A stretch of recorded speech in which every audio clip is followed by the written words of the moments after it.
안녕하세요. 당신의 마음에 쉼표를 찍어드리는 아나운서 유세진입니다. 바야흐로 인풋 시대입니다. 코로나19 때문에 집에 있으니까 영상이나 사진 볼 일이 정말 더 많아졌고요. SNS를 통해서나 뉴스를 통해서 정보를 받아들일 수 있는 환경은 사실상 아주 넘쳐나고 있습니다. 근데 인풋량이 많아서 우리가 뭔가를 하고 있다고 착각할 수 있다는 거예요. 뭔가 열심히 하고 있긴 한데 그것을 유의미한 아웃풋으로 산출해내는 비율은 좀 낮을 수가 있다는 거거든요.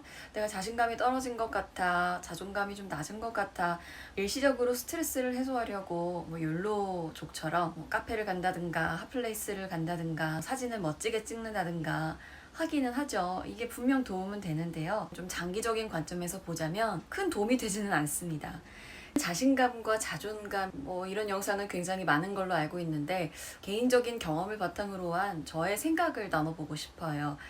단도직입적으로 말씀을 드리자면 전반적으로 그 사람이 자신감이나 자존감이 낮은 시기는 있겠죠. 사실 이 두 개념을 나눠서 설명하는 것이 맞을 것 같긴 한데 뭉뚱그려서 이 느낌이라는 정의에 초점을 맞춘다면 묶어서 얘기를 나눌 수 있을 것 같아요. 해결책으로 말씀을 드리고 싶은 건 여러분만의 콘텐츠 플로우 전문성을 만들어 보시라는 거예요. 굉장히 거창하게 들릴 수 있는데 예를 들어 요즘 집에서 나가기가 쉽지가 않잖아요. 그러면 오늘 요리를 해볼까? 뭘 해볼까?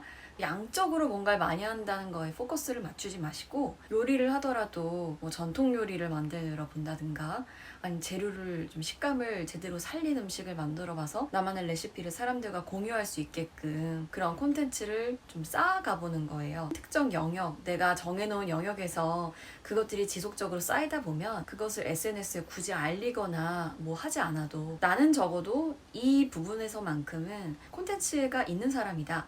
좀 자신감이 생기거든요. 제가 교육일을 10년 이상 해왔는데 처음에는 돈벌이 수단으로 시작을 했고 그게 10년이 지나다 보니 목적이 어떠했든 간에 교육에 대해서는 제가 힘있게 말할 수 있는 자신감이 생기더라고요. 저만의 철학이나 소신이 생겨서 그 방향성에 맞게 사람들을 모집하고 그들에게 교육을 하고 이런 식으로 개발이 되더라고요. 그러니까 자신감이라는 거는 타인과의 관계에서 나를 주장할 수 있는 어떤 외부적인 방향도 포함을 하고 있는 것 같아요. 정리하자면 여러분만의 고유한 콘텐츠 혹은 전문성을 쌓을 수 있을 만한 무언가를 만들어 보시라. 또 다른 예로 제가 아나운서 초창기에 준비할 시절에 얼마나 구질구질하고 작은 거 하나에도 목맸는지 기억이 나요. 저의 발성, 어조, 현직 아나운서들과 거리가 멀다고 생각을 했었는데요. 일을 구하고 몇 년 차가 되어도 그런 자신감 문제가 해결되지가 않았었어요. 근데 한 5년이 지나고 점점 일하는 횟수가 많아지다 보니까 이거는 대충 이렇게 하면 되는구나. 이 정도 하면 PD님들도 만족하시고 시청자들도 별 탈 없이 만족스럽게 생각하시는구나. 이런 나름대로 데이터가 축적이 되더라고요. 그래서 경험의 절대치가 축적이 돼야 흔들리지 않는 자신감으로 가지 않을까라는 생각을 해요. 우리가 먹고 자고 하는 아주 기본적인 생리적인 욕구가 충족이 되지 않으면 다른 것들에서 안정적이 되기가 쉽지 않잖아요. 그런 측면에서 말씀을 드리자면 저도 방송 일에 뛰어들어서 그러한 유의 기본적인 자신감을 갖기까지는 시간이 많이 걸렸어요.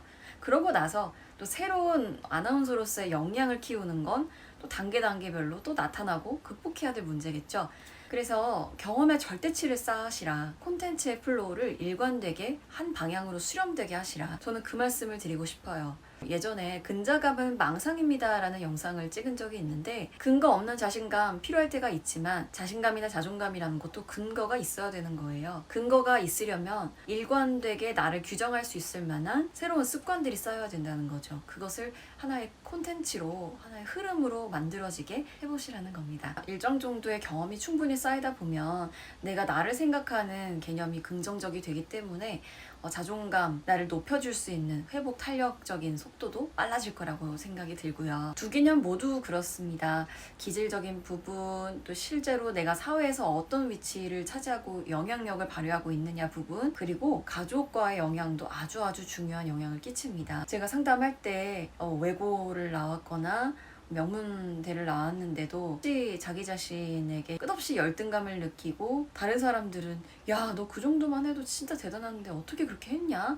하는데도 그걸 받아들이지 못하는 학생들을 많이 봤어요. 그럴 경우 보면 같이 자라왔던 사람들의 그 집단이 전반적으로 수준이 높은 경우도 많았고요. 성취 수준이나 경제 수준 이런 기본적인 수준이 높았던 경우가 굉장히 많고요. 청소년기에는 내가 남보다 이런 면에서 잘할 수 있어 라는 실질적인 비교되면서 거기에서 우월감을 느끼는 경험도 많이 필요하거든요. 근데 비교군이 비슷한 실력을 가지거나 나보다 더 잘하는 사람들이 많으면 나는 되게 못하는 사람이야 라는 자존감이 낮아지는 결과가 생길 수도 있을 것 같아요. 그리고 부모와의 관계에서 부모가 자기의 성취의 기준, 잣대를 자녀에게 들이대서 성취 중요하지만 부모의 기준을 맞추려고 아등바등 하다가 자녀의 욕구가 먼저가 되는 것이 아니고 나의 존재가 그런 성취의 기준보다 좀 나중됐을 때 그럴 때도 자기를 높일 수 있는 법을 잃어버리게 되는 것 같아요. 계속 내 안에서 끝없이 나를 깎아내리고 비난하게 되는 거거든요. 내가 어떤 영역에서는 경험치가 많이 쌓이고 잘할 수 있기 때문에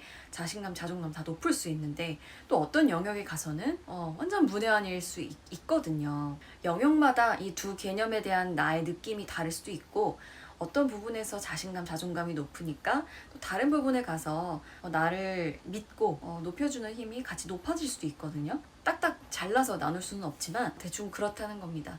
또 잊지 않으셨으면 좋은 것이 워낙 퍽퍽하고 경쟁이 치열한 사회에서 살기 때문에 성취, 내가 남에게 어떤 도움을 줄 수 있는 사람인가가 관계를 유지시키는데 그 사람과의 관계를 만들어 나가게 하는데도 아주 중요한 요소가 되거든요. 그래서 특히나 내가 남에게 어떤 도움을 줄 수 있는 사람인가 라는 것을 통해서 자신감, 자존감이 형성될 확률이 굉장히 높다고 말씀을 드리고 싶어요. 그래서 콘텐츠에 대한 전문성을 키워가시면 좋겠다 라고 말씀을 드리고 싶습니다. 코로나19 시대에 답답해서 집에서 저도 넷플릭스 보거나 책 보거나 힘든데 같이 잘 이겨냈으면 좋겠습니다.